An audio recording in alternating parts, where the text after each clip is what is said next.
Welcome to the show that takes up no more than 5 minutes of your time, but could help you gain massive real estate knowledge. It's 5 Minutes in Real Estate with best-selling author Shane Willis. Well,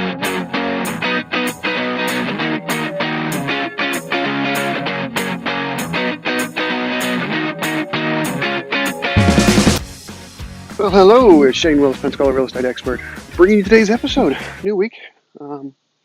Obviously got some memorial scheduled for tomorrow. Today's the 10th of September. Got family members flying tomorrow.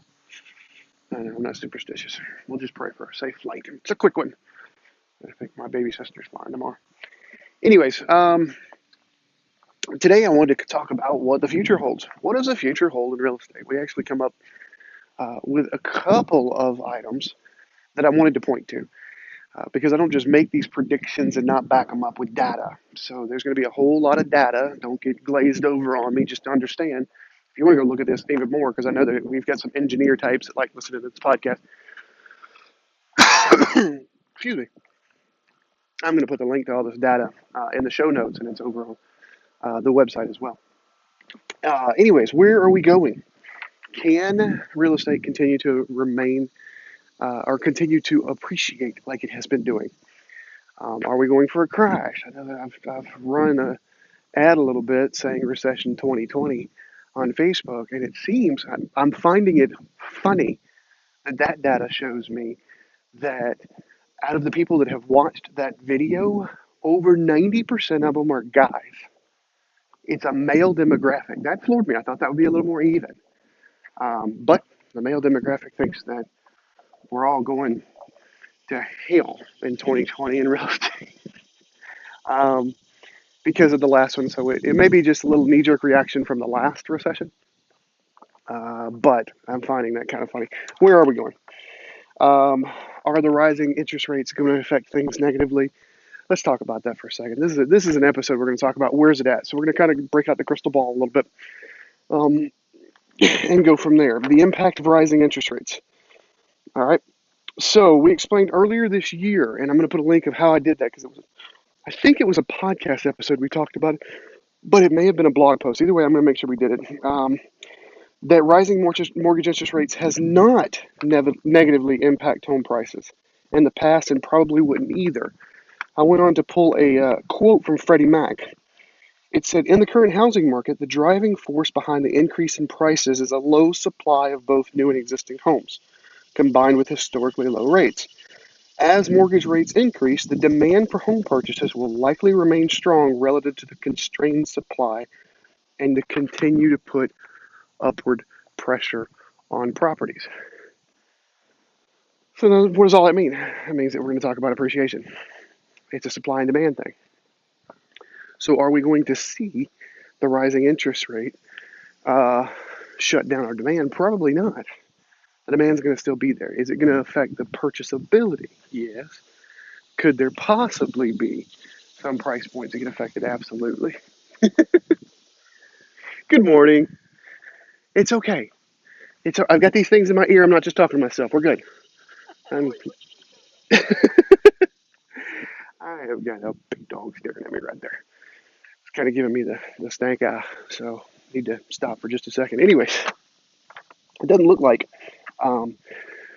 it's going to affect it. So is the mortgage interest rate going to affect appreciation? I'm going to say it will to a degree that we're not going to see the significant appreciation we saw, say, in 2017. So has it affected it some this year? Yeah. Are we talking about depreciation? No. 2017 in our area, Escambia Center, Roseau County, we actually saw double-digit returns. You saw 10%, a little over 10% appreciation across the board. There are some price points, and you hear me say that often, there are some price points that doesn't work that way. They only saw a little bit, but across the board, we saw about a 10%, so we saw double-digit. Are we going to see that with the rising interest rates? No, I think it's going to come down some. I think it's going to come down to a normal market. So that's what the interest rates, and I got some other details in the notes. Well, what about that economic slowdown? That one's getting all the guys' attention I was telling you about. Many people fear that when the economy turns, depreciation in housing happens. That's because of the last one. As I've explained multiple times, if you go back to the last 6, 5 of the last 6 you actually saw housing rise. So we appreciated. Again, it comes down to supply and demand. That's just, we actually reported with that economic slowdown. I got all kinds of reports to talk about economists, investment marketing strategists. They're going to predict that in the next 18 to 24 months that projected housing will continue to appreciate for the next 5 years. They had a panel together. They had the bulls together, they had the bears together. The bulls are very optimistic, the bears pessimistic. And even the bears are saying 2 to 3% a year. So in 5 years, somewhere between 10 and 15%. If you own a $200,000 home in 5 years, you got somewhere between $20,000 and $30,000 appreciation. That's not anything as far as being paid down on your loan. That's just appreciation. So it's kind of a forced investment. This is why people who own real estate build wealth. It's because, hey, you're paying that mortgage anyways. If you were renting that, it wouldn't matter. You're paying that landlord's mortgage. They're being able to build appreciation. We've got some rentals now that, I bought for $40,000 in 2012. They're worth 90 and 100 now. And I only owe 20 because, things have been paid down. I've had tenants that have been paying things down. It's a short-term loan. I only put a 10-year note on these things, so I don't owe much at all. But the appreciation's got me, nice. We're sitting here 6 years, almost 7 years later, and it's doubled. That's how real estate builds wealth. We're not just talking about your fix and flips, which is real estate trading, not real estate investing. I have a whole nother episode talking about that in a different philosophy.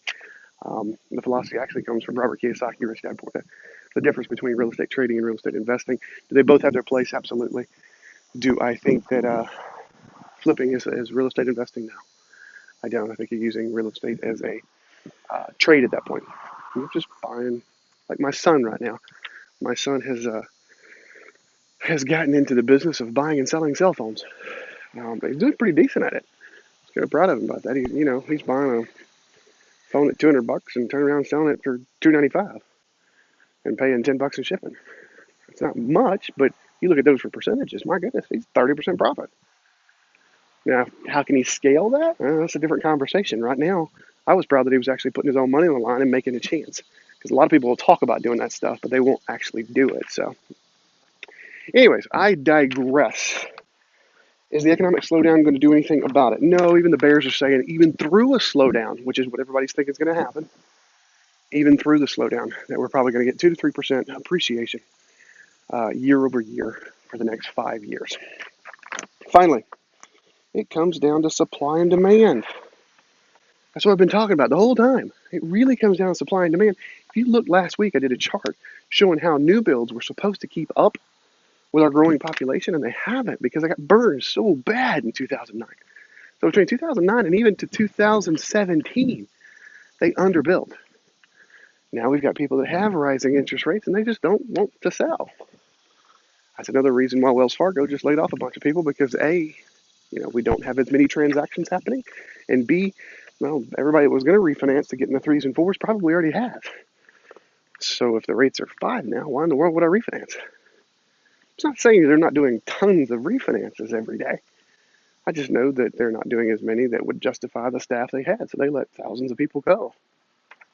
It's funny because Navy Federal is still hiring thousands of people, but that's a different conversation.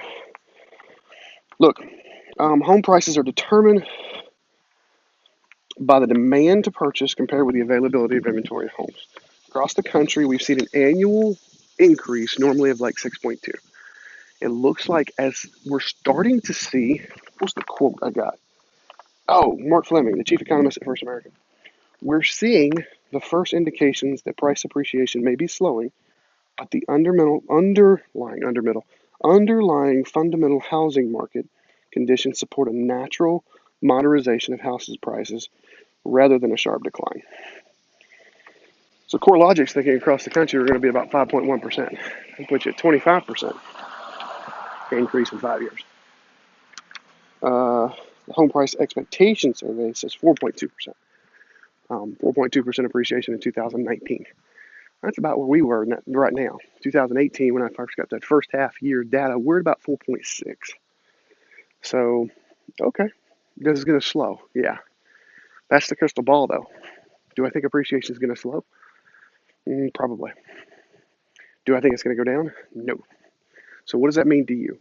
If you're a seller and you're looking to finish this year, get out of a property, get into something different, and still lock in a historically low rate, that's 4.5, 4.6.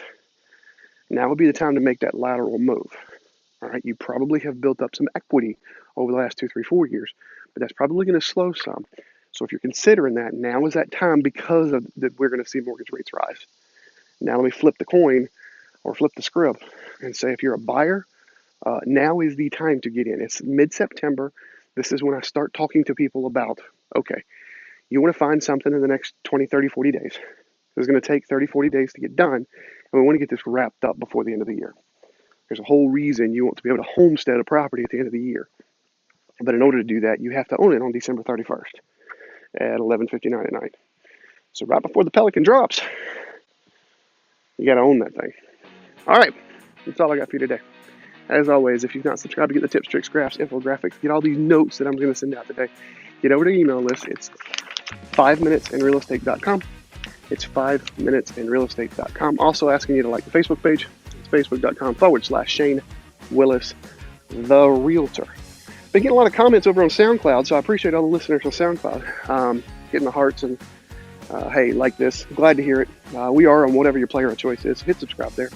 And finally, if you found any value in this, I hope you did. If you found any value in this one or any other episode, I don't ever ask for money for these things, although it costs me money to make them. I do, however, ask that if I brought value to you, share it on social media for me, all right? Have a great Monday.